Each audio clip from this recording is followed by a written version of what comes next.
Posteriormente a la filosofía presocrática, al auge griego y la filosofía cristiana medieval, tenemos la filosofía racionalista e empirista en lo que se llamó época moderna.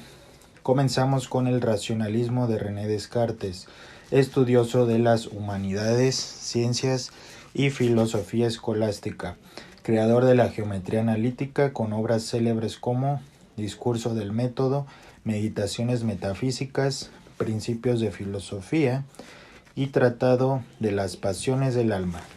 Fue considerado el más famoso genio del siglo XVII, considerado el padre de la filosofía moderna, donde su idea central era la creación de un sistema filosófico completamente inexpugnable, libre de críticas de pensadores subsecuentes, garantizando en su verdad y en su orden lógico. Actualmente la influencia de su filosofía alcanza aún el pensamiento contemporáneo. Prolongado al racionalismo se tiene a Malebranche con el ocasionalismo, al holandés Baruch Spinoza con el panteísmo, donde reduce todo cuanto existe a una sola substancia, que es la divina.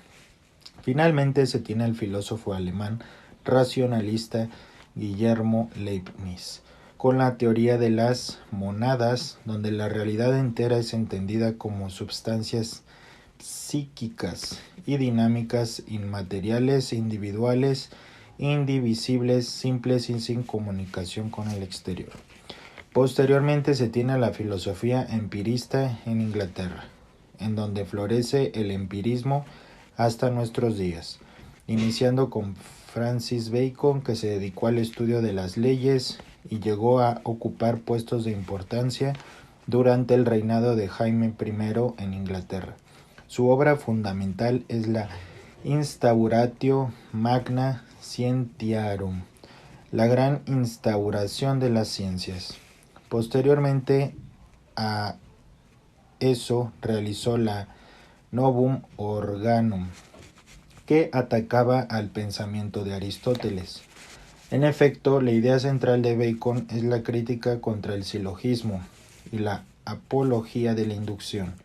Bacon hablaba de 4 tipos de prejuicios que se pueden tener al realizar investigación científica, llamados ídolos. El primero son los ídolos de la especie, que son los prejuicios universales, propios del género humano.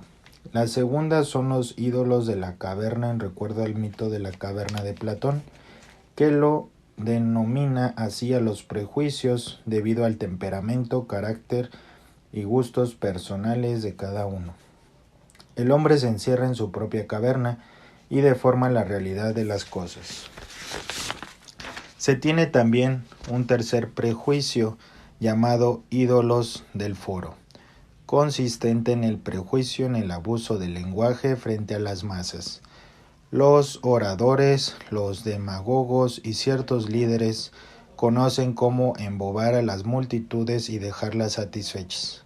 Por último se tienen a los ídolos del teatro, donde Bacon afirmaba que cada sistema filosófico era como una pieza teatral, donde se debía desempeñar un cierto papel. El estudio crítico de la historia de la filosofía es una de las mejores formas de liberarse de las incongruencias y sofismas de ciertas doctrinas filosóficas. Con el método inductivo, Bacon detectó el abuso del silogismo como la principal causa del estancamiento de las ciencias, donde había que observar casos particulares como clave para progresar a las ciencias. Acerca de la ciencia, el verdadero científico debe ser como la abeja, que digiere lo que capta y produce miel para la comunidad. Para construir la ciencia se debe proceder a base de experimentación, con el fin de observar las causas de los fenómenos y poder dominar a la misma naturaleza. Para dominarla, primero hay que ser dócil a ella. Para sistematizar las observaciones, Bacon utilizó su método de las 3 tablas, la tabla de presencias, la de ausencias y la de grados. La primera es un registro donde se anotan los casos en donde positivamente se produce el fenómeno buscado.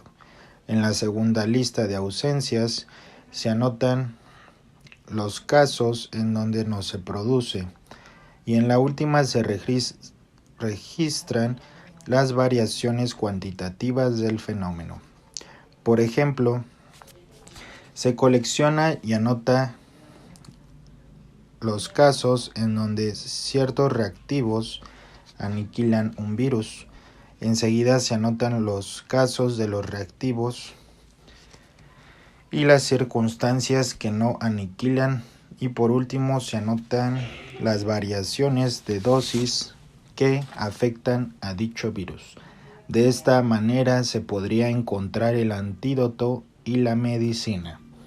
Otros filósofos importantes del pensamiento empirista destacan John Locke con su ensayo sobre el entendimiento humano, Carta sobre la tolerancia, ensayo sobre el gobierno civil y pensamientos sobre la educación, con el rechazo de las ideas innatas que todo conocimiento proviene de los sentidos y el alcance de nuestros conocimientos por medio del origen psicológico de las ideas, las condiciones a priori que se llegan a establecer de un modo racional, no empírico.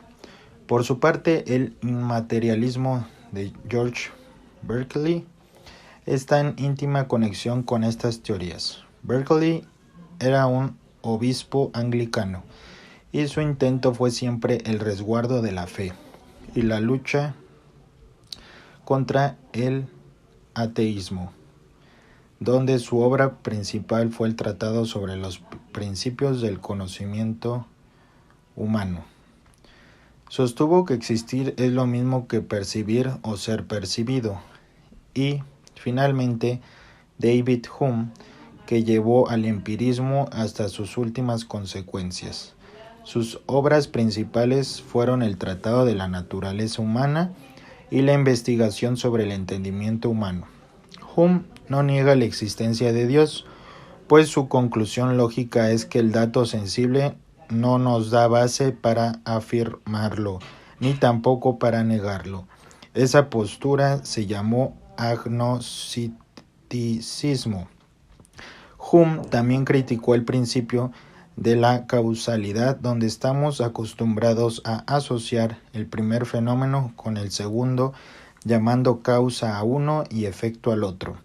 El error consiste en pretender que post hoc ergo propter hoc, después de esto, luego a causa de esto, es decir, en dos, fenómeno uno es causa y el otro el efecto de.